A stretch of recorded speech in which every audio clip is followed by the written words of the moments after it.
नमस्कार। B&B tax पे आप लोगों का स्वागत है। आज हम लोग फर्म बनाएं या कंपनी बनाएं, इस पे डिस्कस करने जा रहे हैं। बहुत ही अलग तरह का इशू है। मैं सरल भाषा में आप लोगों को समझाऊंगा कि क्या करना चाहिए। आप में से बहुत लोग एंटरप्रेन्योरशिप में अपना बिजनेस स्टार्ट करना चाहते हैं और एंटरप्रेन्योर बनना चाहते हैं।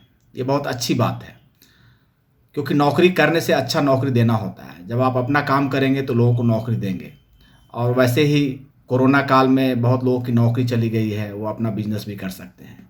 उनके मन में बहुत सारे क्वेश्चन आते हैं, बहुत सारा कन्फ्यूजन भी होता है, कैसे करना है, क्या करना है। किसी से पूछें तो अलग तरह के क्वेश्चन मन में डाल देते हैं। इंडिया में इतने लॉज हैं, इनकम टैक्स है, जीएसटी है, फिर आपका आरओसी है, तो क्या करेंगे, क्या क्या करना होगा। इन सारे सवालों का आज मैं जवाब दूंगा। बस आप मेरे साथ बने रहिए और साथ में मेरे चैनल को सब्सक्राइब ज़रूर करें, लाइक करें, शेयर करें, ताकि मैं आपके दोस्तों के से भी रूबरू हो सकूं। बिजनेस स्टार्ट करने में क्या करना है ये तो आपको डिस्कस करना है। क्या आपका इंटरेस्ट है? आप प्रोफेशनल हैं तो प्रोफेशनल वाला काम करेंगे, आपको बिजनेस ट्रेडिंग करना है, मैन्युफैक्चरिंग करना है, ये आपको डिसाइड करना है। किस तरह का प्रारूप होगा ये मैं आपको बताऊंगा और उसके ऊपर डिस्कस करेंगे। जनरली फर्म बनाने की बात करते हैं तो फर्म दो तरह के होते हैं। एक फर्म होता है जो इंडिविजुअल लोग बनाते हैं, प्रोप्राइटरशिप फर्म बोलते हैं, और दूसरा फर्म होता है partnership firm. Proprietorship firm proprietor से अलग नहीं होता है। चाहे तो आप इंडिविजुअल नाम में काम कर सकते हैं या आप एक फर्म बना के काम कर सकते हैं। वो firm just like a trade name है, आपके एडवर्टीजमेंट के लिए वो नाम आएगा।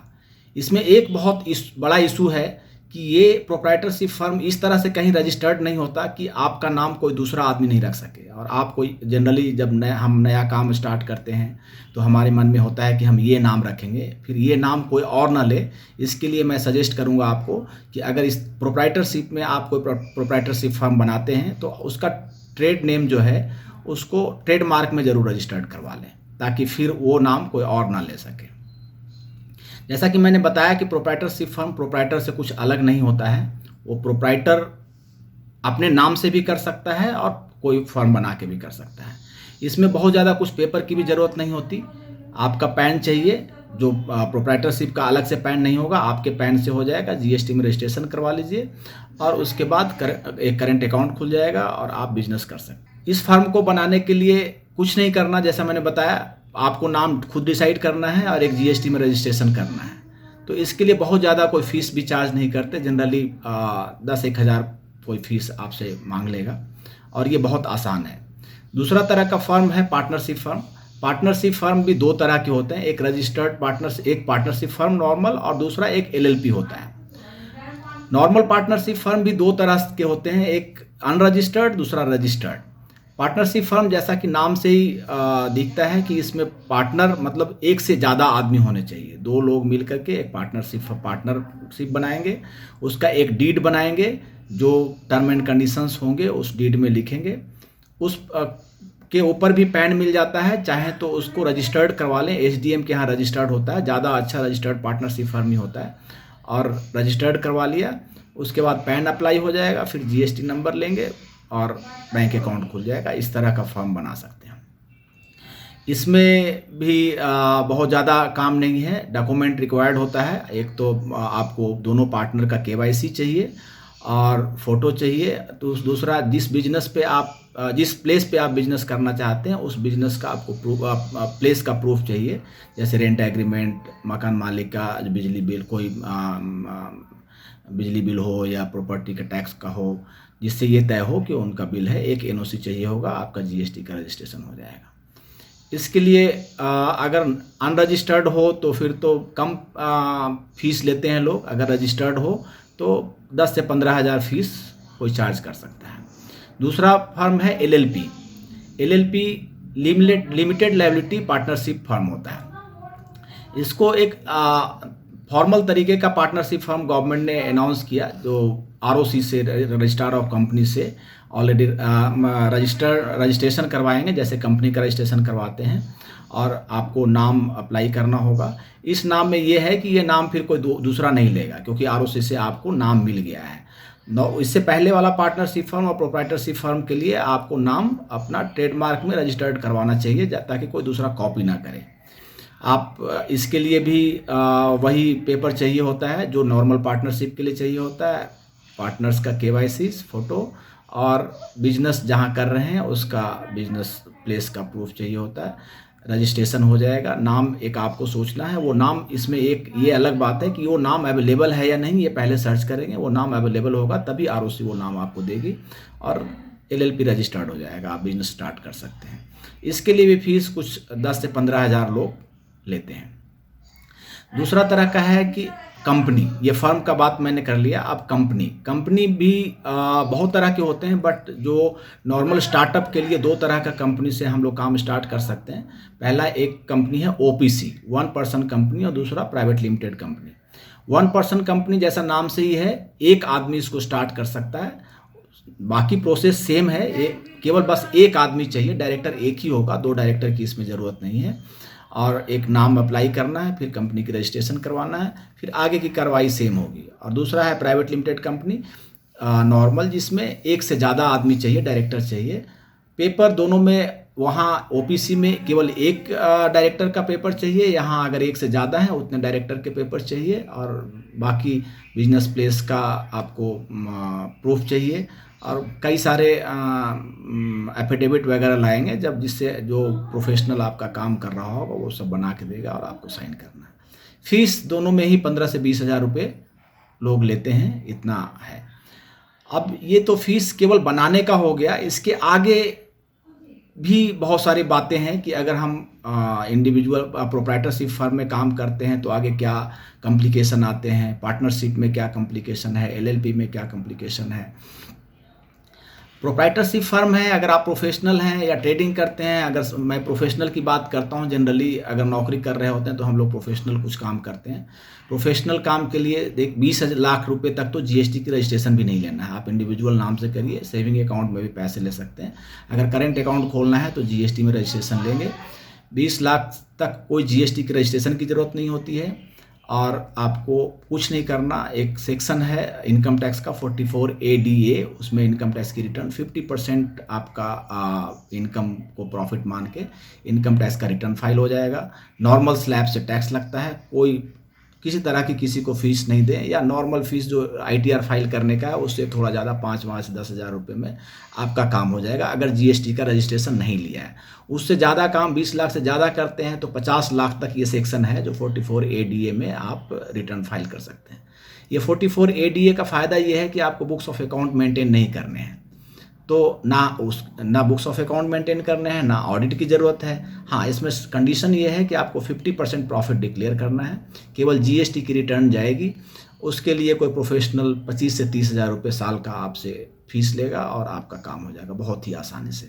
बस मैं बताया, इसमें एक चैलेंज यही है कि जो आपने फर्म बनाया है उसका ट्रेडमार्क में रजिस्ट्रेशन जरूर करवा लें, ताकि वो फर्म का नाम कोई दूसरा कॉपी ना कर सके। अदरवाइज स्टार्टअप के लिए कम काम जब है तो स्टार्टअप के लिए सबसे बेहतर तरीका है कि आप प्रोप्राइटरशिप फर्म बनाएं और इसमें काम करें।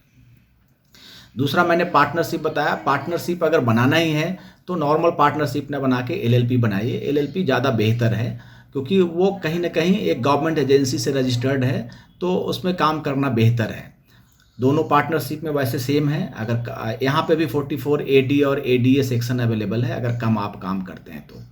और GST के लिए भी वही है कि अगर आपका 20 लाख से कम है तो बिना GST का काम कर सकते हैं, 20 लाख से ज़्यादा है तो GST में करते हैं अगर प्रोफेशनल है। अगर आप ट्रेडिंग करते हैं तो, और ट्रेडिंग विद इन स्टेट करते हैं तो आपकी लिमिट 40 लाख है। 40 लाख तक आपको GST का रजिस्ट्रेशन नहीं लेना है।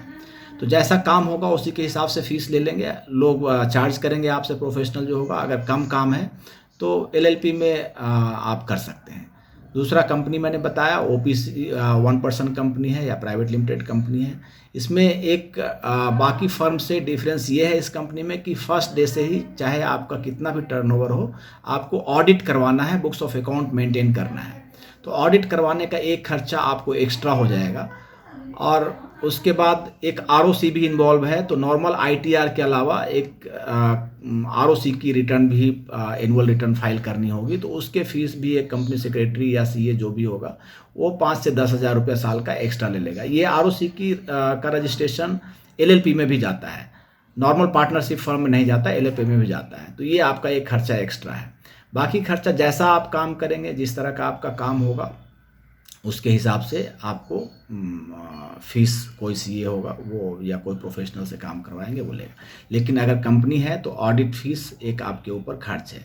तो ये सब देखने के बाद ऐसा लगता है कि अगर आप स्टार्टअप में कम काम करना है या काम सोचना है कि अभी कैसे करूँगा मैं, कन्फ्यूज़न है दिमाग में, तो मेरे हिसाब से आप लोगों को प्रोप्राइटरशिप फर्म पे जाना चाहिए और उसमें करके देखते हैं। अगर आपने नाम को ट्रेडमार्क में रजिस्टर्ड करवा लिया है तो उसको 1 साल बाद 2 साल बाद आप ओपीसी में या प्राइवेट लिमिटेड में भी कन्वर्ट कर सकते हैं, उसमें कोई दिक्कत कहीं नहीं है। और अगर सपोज करिए कि आपका मन बाद में किया नहीं काम करने का, तो उसको क्लोज करना भी बहुत आसान है। अगर आप एलएलपी या प्राइवेट लिमिटेड कंपनी बनाते हैं तो वाइंड अप करने के लिए भी चूँकि आरओसी इन्वॉल्व होता है तो आपको थोड़ी दिक्कत होगी।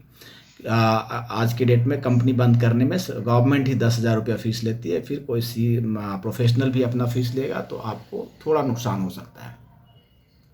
दूसरा एक बहुत बड़ा अंतर और है कि जब मैंने कहा एलएलपी में जा सकते हैं, वो इसलिए कहा था कि जो प्रॉफिट होता है प्रॉफिट के ऊपर आप टैक्स देते हैं। पार्टनरशिप फर्म में टैक्स का रेट जो है ये ज़्यादा है। मैंने प्रोप्राइटरशिप फर्म के लिए बताया था कि नॉर्मल स्लैब से जो आपका इंडिविजुअल स्लैब रेट होता है उसी से इनकम टैक्स देना होता है। पार्टनरशिप फर्म में फ्लैट टैक्स रेट 30% है। तो ये टैक्स का रेट थोड़ा ज़्यादा है, ये आपको ध्यान रखना है। पार्टनरशिप का मतलब मैं दोनों पार्टनरशिप बोल रहा हूँ, एलएलपी में भी और वो उसमें भी आपको 30% का टैक्स देना है प्रॉफिट के ऊपर। प्राइवेट लिमिटेड कंपनी में पुराने स्कीम से अगर जाते हैं तो 25% प्लस एजुकेशन सेस है, और एक नया स्कीम है उसमें अगर जाते हैं तो आपको मैन्युफैक्चरिंग करते हैं तो उसमें 15% plus 10% surcharge plus education cess है। Otherwise 22% plus 10% surcharge plus education cess है। ये टैक्स का रेट है। लेकिन टैक्स का रेट कम है। एक दूसरा प्रॉब्लम है जो आपको जानना बहुत ज़रूरी है, खास करके जब स्टार्टअप करना चाहते हैं तो, कि जो प्रॉफिट हुआ प्रॉफिट के ऊपर आपने टैक्स दे दिया, यहाँ तक तो ठीक है। लेकिन प्राइवेट लिमिटेड कंपनी में उस प्रॉफिट को आप अपना कोई यूज में नहीं ला सकते। वो कंपनी के रिजर्व एंड सरप्लस में पैसा रहेगा।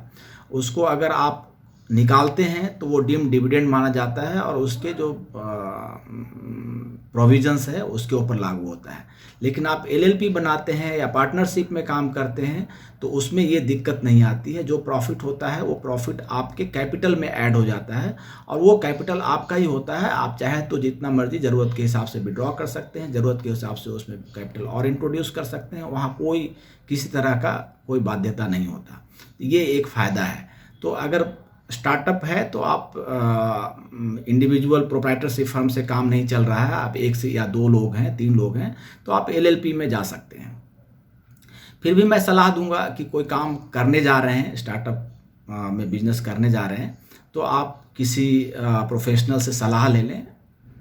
जो कन्फ्यूज़न होगा वो दूर कर देगा। मुझे लगता है कि मैंने एक एक पॉइंट को बहुत तरीके से बताने की कोशिश की है।